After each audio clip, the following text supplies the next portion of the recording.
Hola, ¿cómo les va? Queridos estudiantes, queridas estudiantes, esta clase es una introducción a la lectura de la novela Boquitas Pintadas de Manuel Puig. Para introducirlos en la lectura y en el análisis de esta obra, quiero que recordemos lo que estudiamos en la unidad número 1, en la primera etapa del año, referido a el concepto o la teoría del crítico Noé Gittrich sobre la significación. Recordemos que Noé Gittrich dice que siempre ha existido en la historia del arte y en la historia de la sociedad lo que llamamos crítica, es decir, un grupo de personas, no solo de personas, sino de mandatos sociales que de alguna forma influyen en la creación de las obras artísticas y, si vamos al caso, influyen también en la vida social, en el desenvolvimiento de hombres y mujeres dentro de la sociedad. La teoría de la significación se refiere a que hay obras, que hay artistas que crean textos, que crean obras de arte, que son capaces de ir contra esta forma única de pensar, contra este poder de la crítica. Entonces, la teoría de la significación se refiere precisamente a esta posibilidad que tienen algunas obras de arte, en nuestro caso del arte literario, de producir nuevos pensamientos, nuevas formas de expresión que van a contramano, de lo que la crítica dice que tiene que haber. La crítica, por supuesto, representa a los grupos de poder, ¿no? Y que son los que quieren que la sociedad se mantenga con una forma de pensar determinada. Entonces, hay en estos textos, en estas obras literarias, algo de revolucionario. Él dice de subversivo, es decir, de querer cambiar la realidad, de querer mostrar que hay otra posibilidad de pensamiento y de expresión. También vimos en la unidad 1 que el lenguaje, además de ser un medio óptimo de comunicación, también transmite ideología. Y esa ideología que aprendemos, que mamamos de chicos con la lengua materna, influye en nuestra forma de ver el mundo, de juzgar, de prejuzgar y también de actuar.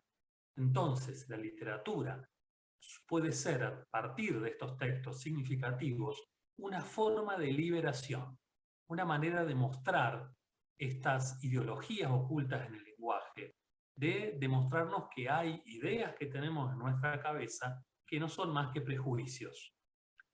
Para lograr este fin, los textos significativos poseen estrategias determinadas. Por ejemplo, abordar temas que socialmente son tabú o no deben ser tocados. Tener una estrategia narrativa diferente, múltiples narradores, otras formas de narración, otra forma de presentar las historias o las ideas. Y toman también el lenguaje y lo utilizan de una forma novedosa. Todo esto también lo vimos nosotros cuando estudiamos la teoría de los formalistas rusos, de cómo el arte o la literatura, el lenguaje poético literario, lo que hace es romper con esa transparencia del lenguaje, con lo rutinario, con lo que escuchamos todo el tiempo, ¿sí? De pronto nos presenta algo nuevo. Entonces los libros significativos, como es la novela Boquitas Pintadas, van a requerir de nosotros un esfuerzo, porque no es lo que conocemos, no es lo tradicional, no es lo rutinario, no es un tipo de narración como los que hemos leído o escuchado desde que somos chicos. Es algo novedoso. Y eso trae aparejado que nosotros, ustedes y yo, tengamos que tener una apertura y además una voluntad de querer enfrentarnos con algo que es nuevo, que es distinto. A partir de estas premisas, de estas ideas, es que tenemos que comprender al libro Boquitas Pintadas.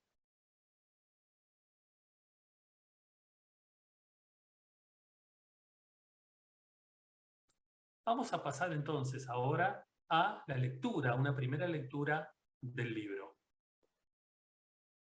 Les comparto en la pantalla.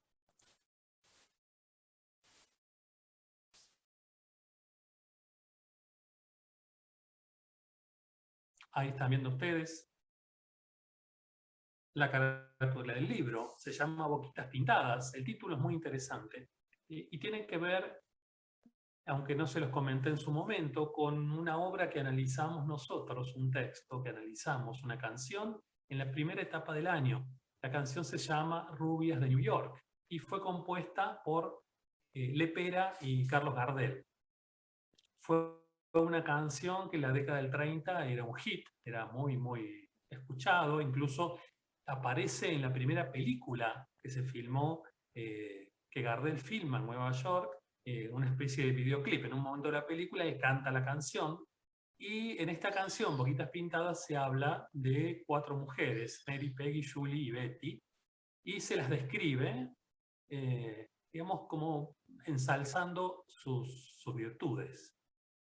El estribillo de esa canción dice: deliciosas criaturas perfumadas, quiero el beso de sus boquitas pintadas, frágiles muñecas del olvido y el placer, ríen su alegría como un cascabel. Entonces, boquitas pintadas, quiero el beso de sus boquitas pintadas. De ahí, de esa canción, que luego vamos a analizar de nuevo, proviene el título de esta obra. La obra en sí está dividida, podemos dividirla en 2 partes, 2 grandes partes. La primera se llama Boquitas Pintadas de rojo carmesí. Fíjense, rojo carmesí, un rojo fuerte, un rojo atractivo, provocador, ¿sí? Seductor. Y la segunda parte se llama Boquitas Azules, Violáceas y Negras. Que fíjense que al cambiar el color del rojo fuerte a un azul, violáceo y negro, el significado de esas boquitas, ¿no?, se van como transformando en sí mismas, ¿no? Expresan otras ideas. Y cada una de estas partes, la 1 y la 2, está dividida en 8 capítulos. ¿Sí? La primera parte tiene 8 capítulos, del 1 al 8, y la segunda del 9 al 16. En el libro van a ver que son llamadas no capítulos, sino entregas. Primera entrega, segunda entrega, tercera entrega. ¿Por qué se llama entregas? Fijémonos que el título tiene un subtítulo, Boquitas Pintadas, y dice folletín. ¿Sí? La expresión folletín se refiere a un tipo de publicación literaria que era muy apreciada en el siglo XIX, principios del siglo XX, que se caracterizaba porque era una entrega, justamente, no era un libro completo como los compramos hoy, sino que era como vos comprabas o te suscribías a una pequeña revistita que, por ejemplo, traía un capítulo. Vos te suscribías y la recibías por correo o venía dentro de los diarios publicada, una entrega por semana, ¿no?, por los periódicos o una vez por mes. Y entonces ibas conociendo la historia que se narraba en entregas, ¿no? Es un poco como las series que vemos nosotros hoy en Netflix, por ejemplo, donde cada semana se sube 1 o 2 capítulos. Tenemos que esperar un tiempo para leer, ¿sí?, la parte que sigue. Habiendo aclarado esto, entonces vamos a comenzar con la primera entrega.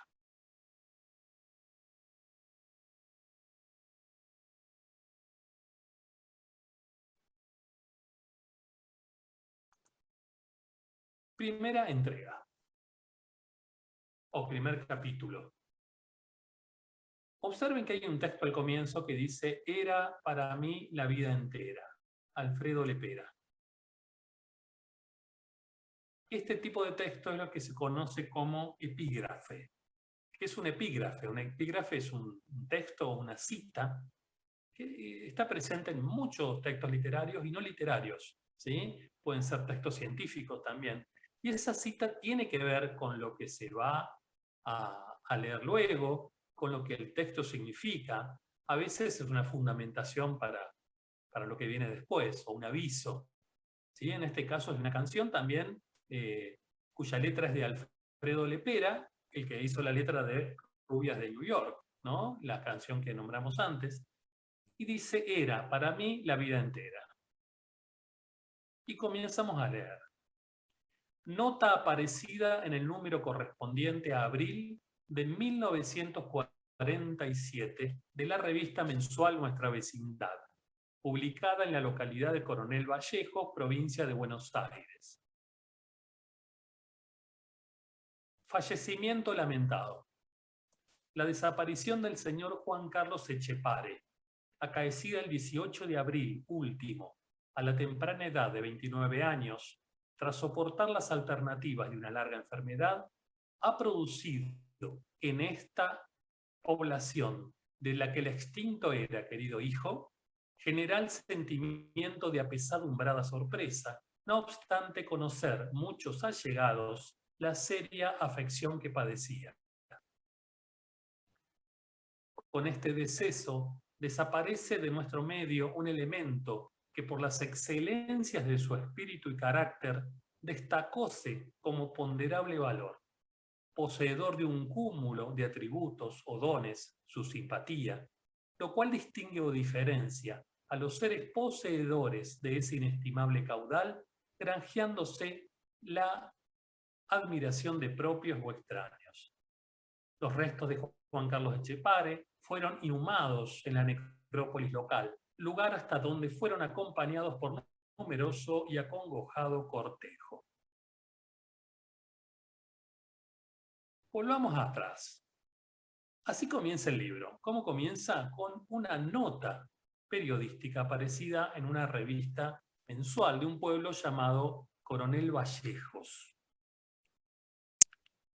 Es interesante comprender que se trata de lo que llamamos una noticia necrológica, es decir, una noticia en la cual se refiere al fallecimiento de una persona. En general son noticias donde se lamenta la muerte de esa persona y se destacan sus virtudes, ¿sí? Es todo como un subgénero periodístico, aún hoy en día existe. Y por eso se utilizan palabras propias de este tipo de género, por ejemplo, la palabra fallecimiento, la desaparición, ¿no? Quiere decir que murió. Y aquí aparece el señor Juan Carlos Etchepare, que va a ser muy importante en la obra que vamos a leer. También tengamos en cuenta la fecha. Esto es muy importante. Ustedes vayan tomando nota de las fechas, ¿sí? Porque vamos a tener que hacer una especie de línea del tiempo, ordenar un poco los hechos que ocurren en esta narración. Tras soportar las alternativas de una larga enfermedad, bueno, y dice que ha producido tristeza, sorpresa. Hay expresiones, por ejemplo, apesadumbrada sorpresa, la palabra deceso, ¿sí? Que significa fallecimiento.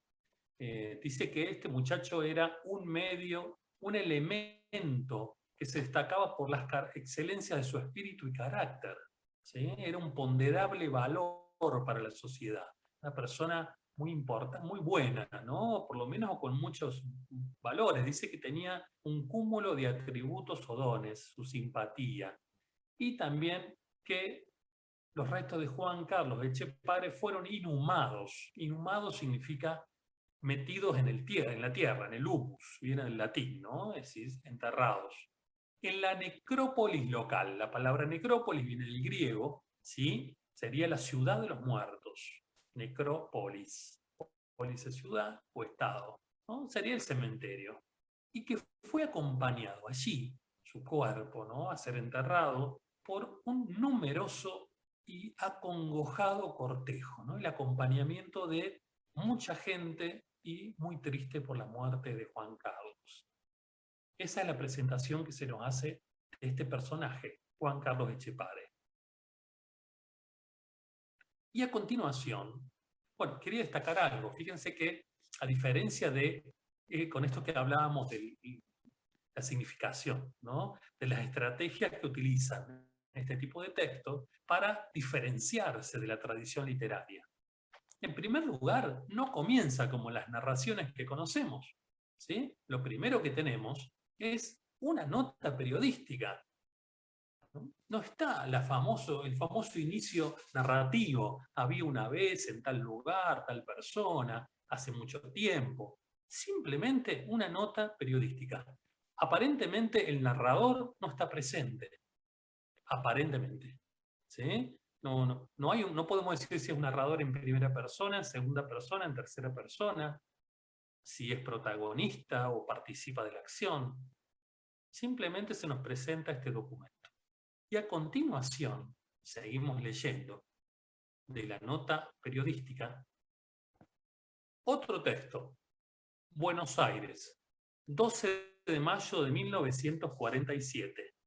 Estimada doña Eleonor, me he enterado de la triste noticia por la revista Nuestra Vecindad y después de muchas dudas me atrevo a mandarle mi más sentido pésame por la muerte de su hijo. Yo soy Nélida Fernández de Massa. Me decían Nené. ¿Se acuerda de mí? Ya hace bastantes años que vivo en Buenos Aires. Poco tiempo después de casarme nos vinimos para acá con mi marido. Pero esta noticia tan mala me hizo decidirme a escribirle algunas líneas, a pesar de que ya antes de mi casamiento, usted y su hija Celina me habían quitado el saludo. Pese a todo, él siempre me siguió saludando. Pobrecito Juan Carlos, que en paz descanse. La última vez que lo vi fue hace como 9 años. Yo, señora, no sé si usted todavía me tendrá rencor. Yo de todos modos le deseo que nuestro Señor la ayude.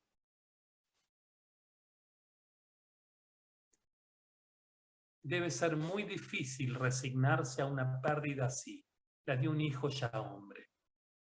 Pese a los 475 kilómetros que separan Buenos Aires de Coronel Vallejos, en este momento estoy a su lado. Aunque no me quiera, déjeme rezar junto a usted.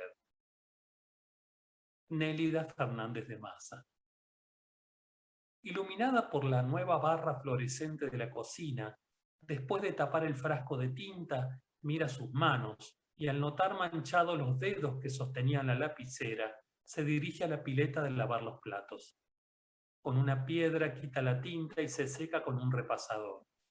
Toma el sobre, humedece el borde engomado con saliva y mira durante algunos segundos los rombos multicolores de hule que cubre la mesa. Acá tenemos dos textos, acabamos de leer. El primero, ¿sí?, que ustedes sabrán, fíjense, con este encabezado. Bueno, 12 de mayo de 1947, estimado, ¿no?, estimado doña Leonor, y termina con una firma. ¿Qué tipo de texto es? Muy bien, se trata de una carta, o el género epistolar, digamos, ¿no? Se refiere a una carta. Hoy en día casi no se usa, solo para algunas notas, por ejemplo, comerciales, institucionales. Nos manejamos, pero bueno, a veces cuando enviamos un email formal, tiene que contener una nota, ¿no? Por ejemplo, una nota, un pedido para la dirección de la escuela, para un organismo público, la fecha, un encabezado, estimado fulano de tal. Se trata de una carta. Esta carta, ¿quién la escribe? Una señora que se llama Nélida Fernández de Massa y que dice, quizá usted me recuerde, me decían Nené. ¿Se acuerda de mí? Bueno, y aparentemente tienen algún conocimiento.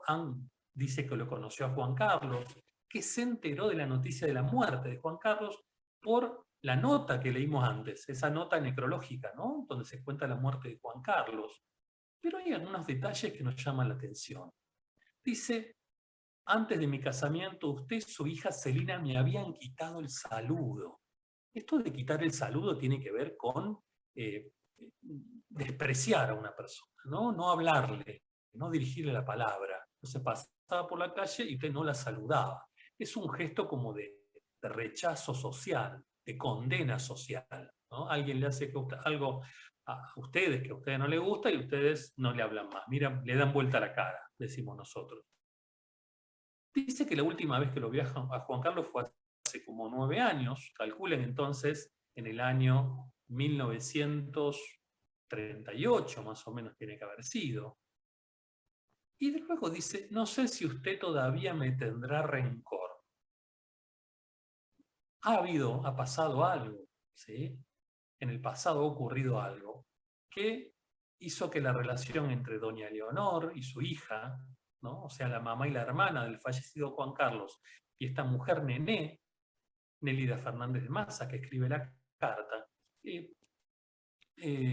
no sé, no tuvieran buena relación. Evidentemente, la familia de Juan Carlos, la mamá y la hermana, estaban enojadas por alguna cuestión con ella. Y luego tenemos un segundo texto, luego de la carta, que esto sí ya es un narrador, que cuenta qué hace Nené o Nélida luego de escribir la carta, que se manchó las manos, ¿sí? Que se limpia la libeta de platos, que se queda mirando el repasado, el mantel que cubre la mesa, y nada más. Luego tenemos otro texto, Buenos Aires, 24 de mayo de 1947. Querida doña Leonor, qué consuelo fue recibir su carta de contestación. La verdad es que no me la esperaba. Creía que usted no me iba a perdonar nunca. Atención. Su hija Celina, en cambio, veo que me sigue despreciando. Y como usted me lo pide, le escribiré a la casilla de correo. Así no tiene discusiones con ella. ¿Sabe hasta lo que pensé cuando vi su sobre? Pensé que adentro estaría mi carta sin abrir. Aclaro lo de la casilla de correo. Una casilla de correo es un lugar que hay en los correos, por lo menos aquí en Argentina, donde si ustedes entran al correo de la Falda, por ejemplo, en nuestra ciudad, van a ver que hay una serie, un mueble de madera con casilleritos numerados, ¿sí? Con una pequeña cerradura. Eso sirve para que si uno quiere recibir correo, pero no en su casa, ¿sí? No dar su dirección particular, uno alquila una de esas buzoncitos o casillas y las cartas que a ustedes les lleguen van a llegar ahí, ¿sí? Entonces, ustedes pasan una vez por día, por semana, por ahí y se fijan si tienen correo, ¿sí? Nosotros llamamos casilla de correo a la casilla de correo de email, ¿no? En este momento. Bueno, precisamente eso es como un buzoncito que está en el correo. Entonces uno se evita, ¿no? Que las cartas lleguen a la casa de uno. Supongamos que uno tiene alguna correspondencia privada que no quiere que otras personas se enteren. Señora, yo estoy tan triste. No debería decírselo a usted justamente, en vez de tratar de consolarla. Pero no sé cómo explicarle. Con nadie puedo hablar de Juan Carlos. Y estoy todo el día pensando en que un muchacho tan joven y buen mozo haya tenido la desgracia de contraer esa enfermedad. A la noche me despierto muchas veces y sin querer me pongo a pensar en Juan Carlos. Yo sabía que él estaba enfermo, que había ido de nuevo a las sierras de Córdoba para cuidarse, pero no sé por qué, no me daba lástima. O debe ser que yo no pensaba que él se estaba por morir. Ahora no hago más que pensar en una cosa, ya que él no iba nunca a la iglesia. ¿Se confesó antes de morir? Ojalá que sí. Es una tranquilidad más para los que quedamos vivos, ¿no le parece? Yo hacía tiempo que no rezaba, desde hace 3 años, cuando mi nene más chico estuvo delicado, pero ahora he vuelto a rezar. Lo que también me da miedo es que él haya hecho cumplir lo que quería. ¿Usted se enteró alguna vez? Ojalá que no. ¿Ves, señora? Eso también me viene a la cabeza cuando me despierto de noche. Resulta que Juan Carlos me dijo más de una vez que a él, cuando se muriese, quería que lo cremaran. Yo creo que está mal visto por la religión católica, porque el catecismo dice que después del juicio final vendrá la resurrección del cuerpo y el alma. Yo, como no voy a confesarme desde hace años, ahora he perdido la costumbre de ir, pero voy a preguntarle a algún padre cura sobre eso. Sí, señora. Seguro que Juan Carlos está descansando. De golpe me ha venido la seguridad de que por lo menos está descansando, si es que no está ya en la gloria del cielo. Ay, sí, de eso tenemos que estar seguras, porque Juan Carlos nunca le hizo mal a nadie. Bueno, espero carta con muchos deseos. ¿La abraza? Nélida. En un cajón del ropero, junto al pequeño rosario infantil, la vela de comunión y las estampitas a nombre del niño Alberto Luis Massa, hay un libro con tapas que imitan el nácar. Lo hojea hasta encontrar un pasaje que anuncia la llegada del juicio final y la resurrección de la carne. Algunos detalles de esta carta. En primer lugar, Nené dice, su hija aún me desprecia. ¿Sí? Y también hay algunas cuestiones religiosas, como lo de la confesión. Lo aclaramos por si no manejan el tema. Dentro de lo que es la doctrina católica, del cristianismo católico, la confesión es el único modo de pedir perdón a Dios. O sea, es decir, contarle a un cura o un sacerdote los pecados, el cura le da una pena, una penitencia para cumplir, y uno es perdonado, ¿no? La persona, el creyente es perdonado. En cambio, en otros cristianismos uno directamente le pide perdón a Dios. Por eso es tan importante en el catolicismo esto de se confesó antes de morirse, ¿no? Porque si Dios no te perdonó a partir de un cura, suponían en esa época, se suponía que no tenés posibilidad de ir al cielo. No obstante, fíjense que al final dice, seguramente está en la gloria de Dios Juan Carlos, porque Juan Carlos nunca le hizo mal a nadie, ¿no? Esto concuerda con la nota periodística de la muerte de Juan Carlos. Y esta cuestión de que mucha gente sintió la muerte de Juan Carlos, que lo acompañaron al sepelio, al entierro, ¿sí? Porque produjo mucha tristeza la noticia de su muerte en el pueblo. Una cuestión que quiero destacar, fíjense que el próximo texto es Buenos Aires, 10 de junio de 1947, querida doña Leonor. ¿Hay algo acá? ¿Le llama la atención? Hay algo extraño, y es que solo leemos las cartas de Nené. No tenemos las cartas de doña Leonor. Las respuestas nosotros no las leemos. Lo lógico hubiera sido, ¿sí?, que nosotros leyéramos las respuestas de la mamá de Juan Carlos, ¿no? Pero no las tenemos, solo vemos las cartas de Nené, y de ahí suponemos lo que doña Leonor le dice o le aconseja o le pregunta. Y otra cuestión, es una estrategia importante. El texto nos aporta información, vamos construyendo algún tipo de pasado de Juan Carlos, de Nené, de Celina, la hermana, ¿no?, de Juan Carlos, de doña Leonor, pero también nos deja muchos interrogantes. Por ejemplo, ¿por qué se habían enojado con Nené? Dice que Juan Carlos sí la saludaba, pero ni la madre ni la hermana le tenían rencor. ¿Qué pasó en el pasado? ¿Sí? ¿De dónde se conocían Nené y Juan Carlos? Había una confianza entre ellos, porque dice que le contó a ella que él quería ser cremado, que el cuerpo fuera cremado, ¿no? La próxima carta, Buenos Aires, 10 de junio de 1947. Querida doña Leonor, esta tarde al volver de comprarles unas cosas a los chicos en el centro, me encontré con su carta. Sentí un gran alivio al saber que Juan Carlos se confesó antes de morir y que esté sepultado cristianamente. Dentro de todo es un consuelo muy grande. ¿Usted cómo anda? ¿Está un poco más animadita? Yo sigo todavía muy caída. Ahora me voy a tomar un atrevimiento. Cuando él se fue a Córdoba la primera vez, me escribió unas cuantas cartas de novio a Vallejos. Decía cosas que yo nunca me las olvidé. Yo eso no lo debería decir, porque ahora soy una mujer casada con 2 hijos, sanos, 2 varones, uno de 8 y otro de 6, que Dios me los conserve. Y no tendría que estar pensando en cosas de antes, pero cuando me despierto a la noche, se me pone siempre que sería un consuelo volver a leer las cartas que me escribió Juan Carlos. Cuando dejamos de hablar, y después de lo que pasó con Celina, cuando dejamos de hablar y después de lo que pasó con Celina, nos devolvimos las cartas.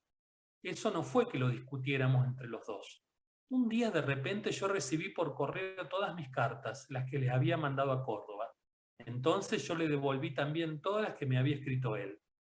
Yo no sé si él las habrá quemado. A lo mejor no. Yo las tenía atadas con una cintita celeste porque eran cartas de un muchacho. Él, cuando me devolvió las mías, estaban sueltas en un sobre grande. Yo me enojé tanto porque no estaban atadas con una cinta rosa, como se lo había pedido cuando todavía hablábamos. Mire a las cosas que una le daba importancia. eran otros momentos de la vida. Ahora, ¿quién sabe si existen esas cartas? Si usted las encontrase, ¿las quemaría? ¿Qué van a hacer con todas esas cosas de Juan Carlos que son personales? Yo sé que él una vez guardó un pañuelo con rouge, con lápiz de labio. Me lo contó para hacerme dar rabia de otra chica. Entonces yo pensé que si usted no piensa mal, encuentre esas cartas que él me escribió a mí, a lo mejor me las manda. Bueno, señora, tengo ganas que me siga escribiendo. Una cosa que me sorprendió es el pulso que tiene para escribir. Parece letra de una persona joven. La felicito. Y pensar que en los últimos tiempos ha sufrido una desgracia tan grande. No es que usted se las hace escribir por otra persona, ¿verdad que no?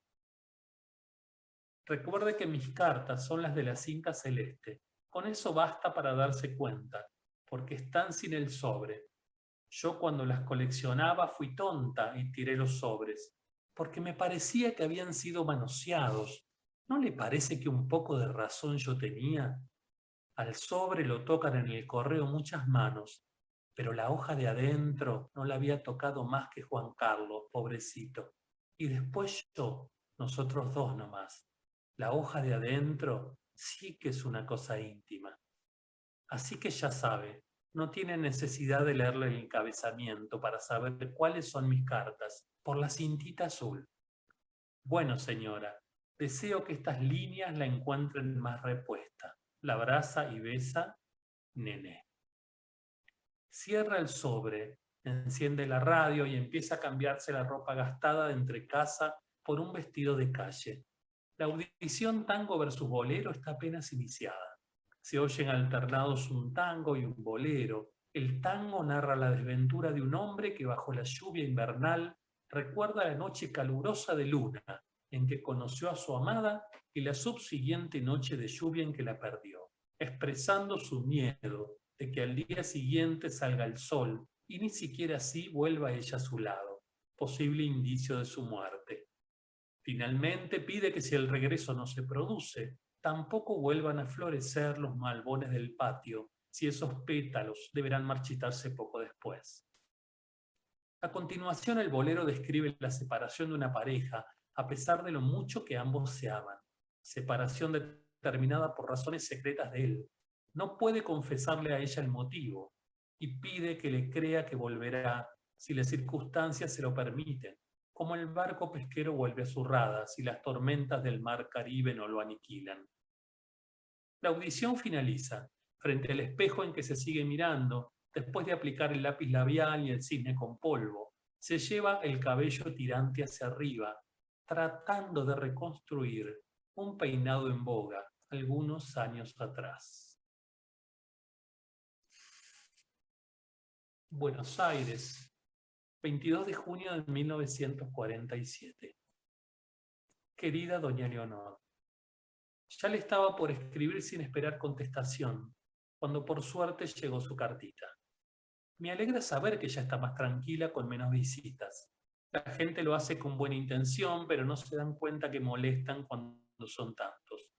Ya le estaba por escribir, porque en la última carta me olvidé de preguntarle si Juan Carlos está sepultado en tierra, en un nicho o en el panteón de alguna familia. Tengo tantos deseos de que no esté en tierra. ¿Usted nunca se metió en un pozo que alguien estuviera cavando? Porque entonces si pone la mano contra la tierra dura del pozo, siente lo fría y húmeda que es, y con pedazos de cascote filosos, y donde la tierra es más blanda, peor todavía, porque están los gusanos. Yo no sé si son esos los gusanos que después buscan lo que para ellos es la nutrición. Mejor ni decirlo. No sé cómo pueden entrar en el cajón de madera tan gruesa y dura, a no ser que después de muchos años el cajón se pudra y puedan entrar. Pero entonces no sé por qué no hacen los cajones de hierro o acero. Pero pensando ahora me acuerdo que también parece que a los gusanos los llevamos nosotros adentro. Algo me parece que leí, que los estudiantes de medicina cuando hacen las clases en la morgue ven a los gusanos al cortar el cadáver. No sé si lo leí o alguien me lo dijo. Mucho mejor que esté en un nicho, aunque no se le puedan poner muchas flores a la vez. Yo lo prefiero también a que esté en un hermoso panteón si no es el de su familia, porque parece que estuviera de favor. Señora, ahora me acuerdo quién me decía eso tan feo de que ya nosotros llevamos los gusanos. Fue el mismo Juan Carlos, que por eso era que quería que lo cremaran, para que no lo comieran los gusanos. Perdóneme si esto le causa impresión, pero ¿con quién puedo hablar de estos recuerdos si no es con usted? Lo que sí, no sé cómo decirle que empezaban las cartas de Juan Carlos. Qué cosa tan rara que no tenga más la cintita celeste. ¿Son tantas las cartas que encontró? Qué raro. Juan Carlos me juró que era el primer carteo que tenía con una chica. Claro que después pasaron los años, pero como de nada sirvió que nos carteáramos porque lo mismo rompimos, se me puso en la cabeza que él había hecho cruz y raya a la idea de cartearse con una chica. Una ocurrencia mía nada más. Las cartas dirigidas a mí estaban todas escritas en papel del mismo blog, que se lo compré yo misma, de regalo con una lapicera Fuente cuando se fue a Córdoba. Y yo me compré otro blog para mí. Es un tipo de papel blanco con arruguitas que casi parece una seda cruda. El encabezamiento cambia a veces. No me ponía mi nombre, porque él decía que era comprometedor. Pero si me las encontraba, por si me las encontraba mi mamá, podía yo decir que eran cartas para otra chica. Lo que importa más, me parece, es que tengan la fecha de julio a septiembre de 1937. Y si por ahí usted lee un poquito, no vaya a creer que todo lo que dice es verdad. Eran cosas de Juan Carlos, que le gustaba hacerme rabiar. Le ruego que haga lo posible por encontrarlas. Y muchas gracias por mandármelas. Besos y cariños de Nené. Todavía no ha escrito el sobre. Se pone de pie bruscamente. Deja el tintero abierto y la lapicera sobre el papel secante que absorbe una mancha redonda. La carta plegada toca el fondo del bolsillo del delantal. Tras de sí cierra la puerta del dormitorio. Quita una pelusa adherida a la Virgen de Luján tallada en sal que adorna la cómoda y se tira sobre la cama boca abajo. Con una mano estruja los flecos de seda que bordean el cubrecama. La otra mano queda inmóvil con la palma abierta cerca de la muñeca,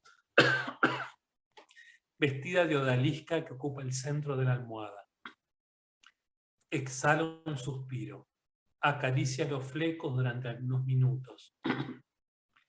Repentinamente se oyen voces infantiles subir por las escaleras del edificio de departamentos. Suelta los flecos y palpa la carta.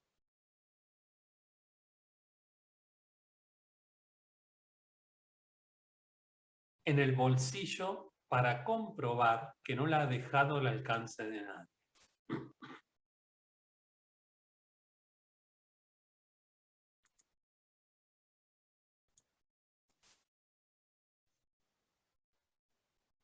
Buenos Aires, 30 de junio de 1947. Querida doña Leonor, acabo de tener la alegría de recibir su carta antes de lo pensado, pero después qué disgusto al leerla y darme cuenta que usted no había recibido mi anterior. Yo le escribí hace más de una semana. ¿Qué habrá pasado? Mi miedo es que alguien le haya retirado de la casilla. ¿Cómo hace para que Selina no vaya nunca a buscar las cartas? ¿O es que no sabe que usted tiene casilla de correo? Si Selina busca las cartas, a lo mejor me las quema. Mire, señora, si le da mucho trabajo saber cuáles eran las cartas para mí, me puede mandar todas. Yo le devuelvo después las que no me corresponden. Yo lo quise mucho, señora. Perdóneme por todo el mal que pude hacer. Fue todo por amor. Le ruego que me conteste pronto. Un fuerte abrazo de Nené. Se levanta, se cambia de ropa, revisa el dinero de su cartera, sale a la calle y camina 6 cuadras hasta llegar al correo. Buenos Aires, 14 de julio de 1947. Querida señora, ya hace más de 10 días que le escribí y no he recibido respuesta. ¿Para qué contarle las cosas que se me pasan por la cabeza? esa carta que usted no recibió, quién sabe dónde estará. Y después le mandé otra, tampoco la recibió. A lo mejor usted cambió de idea y ya no me aprecia. ¿Alguien le dijo algo más? Algo más. ¿Otra cosa mala de mí? ¿Qué le dijeron? ¿Sí? Estas preguntas son muy interesantes. ¿Sí? ¿Alguien le dijo algo más? ¿Otra cosa mala de mí? Remontemos la historia. ¿Qué habrá pasado al comienzo de esta pelea, de este rencor que tenía la mamá de Juan Carlos y la hija, Celina, contra el nené? Si usted me viera lo mal que ando, no tengo ganas de nada. Ni a mi marido ni a los chicos puedo comentarles nada. Así que ni bien terminé de darles de almorzar a los chicos, hoy me acosté. Así pude por lo menos no andar disimulando. Ando muy demacrada de cara. A los chicos les digo que tengo dolor de cabeza, así me dejan un rato tranquila. Yo a la mañana voy a la feria a hacer las compras y cocino, mientras la muchacha me hace la limpieza. Vienen los chicos de la escuela y almorzamos. Mi marido no viene a mediodía. Más o menos a la mañana se me pasa más distraída, pero a la tarde, qué triste es, señora. Por suerte la muchacha recién se va a su casa después de lavarme los platos. Pero ayer y hoy me faltó, y ayer hice un esfuerzo y lavé los platos y recién después me acosté. Pero hoy no. Me fui derecho a la cama sin levantar la mesa siquiera. Ya no aguantaba las ganas de estar un poco sola. Ese es el único alivio, y oscurezco bien la pieza. Entonces puedo hacer de cuenta que estoy con usted y que vamos a la tumba del pobrecito Juan Carlos y juntas lloramos hasta que nos desahogamos. Ahora son las 4 de la tarde. Hay un sol que parece de primavera y en vez de salir un poco estoy encerrada para que no me vea nadie. En la pileta de la cocina tengo todos los platos sucios amontonados. Más tarde los voy a agarrar. ¿Sabe una cosa? Hoy vino una vecina a devolverme la plancha que le presté ayer y casi le doy vuelta a la cara sin ninguna razón. Estoy temblando de que mi marido llegue temprano del escritorio.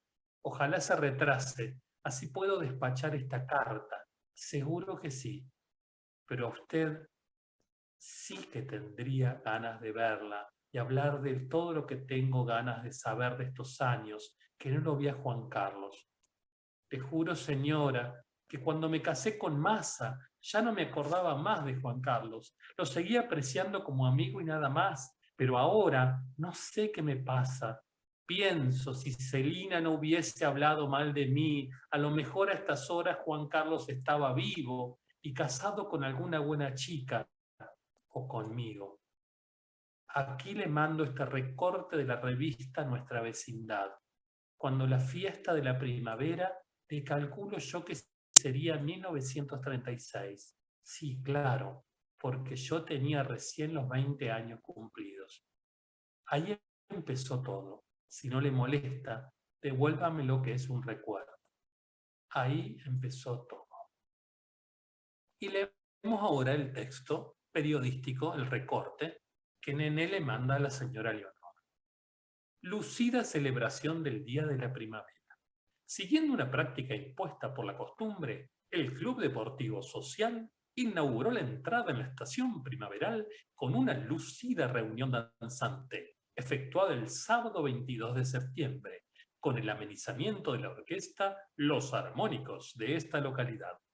A medianoche, en un intermedio, resultó elegida Reina de la Primavera 1936 la encantadora Nélida Fernández, Nené, cuya esbelta silueta engalana estas columnas. Hay una foto de Nené al costado de la nota. Aparece junto a la flamante soberana su antecesora, la atrayente Marina Eslinusí, reina de la primavera 1935. A continuación, la comisión de fiestas del club presentó una estampa de antaño, como un sketch así, ¿no? Un número, con el título de Tres épocas del vals, y su desarrollo corrió bajo la dirección de la aficionada señorita Laura P. de Baños, quien también recitó las bonitas glosas. Cerró esta cabalgata musical un bal vienés de fin de siglo, ejecutado con ímpetu notable por la señorita Nélida Fernández y el señor Juan Carlos Echepare. quienes convincentemente demostraron la fuerza del amor que supera todos los obstáculos, como declamara la señora de Baños. Especialmente celebrados fueron los atuendos, por cierto, vistosos de las señoritas Rodríguez, Sáenz y Fernández, bien complementadas por la postura de los acompañantes y sus impecables fracs. Por otra parte, téngase presente que es tarea peliaguda y no cometido fácil el adentrarse en los significados histórico-musicales para después expresarlos con la soltura que permiten unos pocos y apresurados ensayos, robando tiempo al sueño y al descanso. Cabe aquí la reflexión filosófica. ¿Cuántos solemos andar por este histriónico mundo, llegando diariamente al final de la etapa sin lograr saber qué papel hemos estado desempeñando en el escenario de la vida? Si bien la última pareja cosechó los más densos aplausos, esta redacción felicita a todos por igual. Fue una simpática y por muchos motivos inolvidable reunión que tuvo la virtud de congregar a un crecido número de personas, danzándose animadamente hasta altas horas de la madrugada del día 23. Ahí termina la nota periodística. Y ahí vemos que Nené fue elegida reina de la primavera del año 1936 y que esa noche bailó junto a Juan Carlos. Por eso le dijo a doña Leonor, ahí empezó todo. Seguimos leyendo la carta. Bueno, veo que no le digo lo principal, por lo que le mando esta carta. Por favor, escríbame pronto, que tengo miedo de que mi marido se dé cuenta de algo si sigo tan alunada, o sea, en la luna. La abraza suya, Nené. Postdata, ¿no me va a escribir más? Dobla carta y recorte en 3 partes y los coloca en el sobre. Los saca con un movimiento brusco. Despliega la carta y la relee. Toma el recorte del diario y lo besa varias veces. Vuelve a plegar carta y recorte. Los pone en el sobre, al que cierra y aprieta contra el pecho. Abre un cajón del aparador de la cocina y esconde el sobre entre servilletas. Se lleva una mano a la cabeza y hunde los dedos en el pelo. Se rasca el cuero cabelludo con las uñas cortas pintadas de rojo oscuro. Enciende el calefón a gas para lavar los platos con agua caliente. Ahí termina la primera entrega. ¿Sí? Hay algunos detalles muy interesantes en esta última carta. ¿Sí? En primer lugar, el estado de ánimo de Nené. Doña Leonor no le está respondiendo ya 2 cartas. Hay una que aparentemente se perdió y no recibió doña Leonor, y eso la pone mal a Nené. ¿Sí? Está muy mal.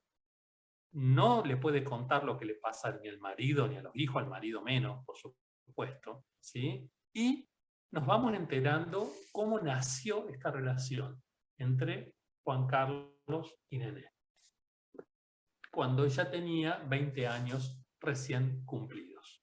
Y en este momento, si volvemos atrás, podemos comprender qué relación tenía el epígrafe, esta cita de una canción de Lepera.